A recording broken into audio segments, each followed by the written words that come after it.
Vous avez été près de 50 000 à voir le premier épisode des Faux Raccords Juridiques. Et vous m'avez demandé et redemandé de nouveaux épisodes pour décrypter la crédibilité juridique de nos films, de nos séries et de nos livres préférés. Alors j'ai beaucoup travaillé pour cet épisode. Il est consacré à une série au succès énorme que vous avez peut-être vue et dont vous avez forcément entendu parler, la série Lupin. Dans cette série, Omar Sy incarne Hassan Diop, un Arsène Lupin des temps modernes qui commet ses méfaits pour venger l'injustice subie par son père. Je ne vous dévoile aucune des intrigues de cette série haletante, mais je vous propose de la passer au crible des faux raccords juridiques en commençant par ce qui colle à la réalité.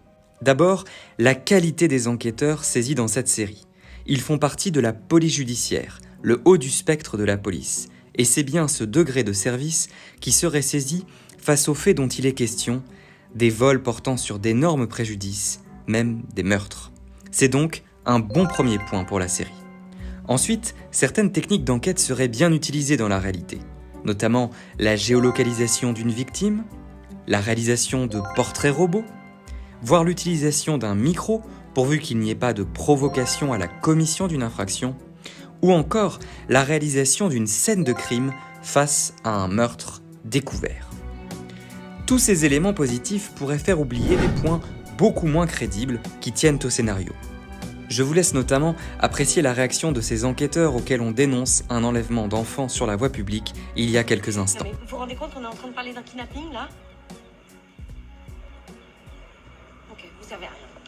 Des qualifications juridiques sont parfois fantaisistes. Écoutez par exemple ce qui est annoncé lors de ce placement en garde à vue. C'est en état d'arrestation pour suspicion de fraude et entrave à la justice. Et l'on retrouve bien sûr la classique audition de témoins sans aucune prise de notes.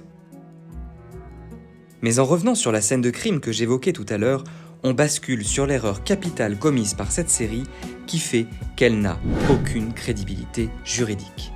L'autorité judiciaire n'existe pas. Ni le parquet, ni un juge d'instruction qui serait nécessairement saisi face à des faits de telle importance et à la durée des investigations. Regardez, le parquet n'est pas présent sur la scène de crime. Il n'est jamais sollicité dans la série pour réaliser des interpellations, des perquisitions ou encore des réquisitions multiples qui exigent des autorisations judiciaires puisqu'elles interviennent dans un cadre d'enquête qui ne peut être que préliminaire et non pas de flagrance. Et en l'absence d'autorité judiciaire, eh bien l'on voit un commissaire qui fait obstacle à l'enquête. Vous savez quoi ? Je confie l'enquête à une autre équipe. Ou encore décider de l'opportunité des poursuites. Également, assurer qu'on abandonne toutes les charges retenues contre vous. Eh ben c'est parfait, du bon. Pire, on entend qu'un ministre de l'Intérieur peut ordonner une levée de garde à vue. Je vous le passe. Le ministre de l'Intérieur veut vous parler. Le ministre dit qu'on n'a pas suffisamment de preuves pour maintenir Pellegrini en garde à vue. On doit le relâcher.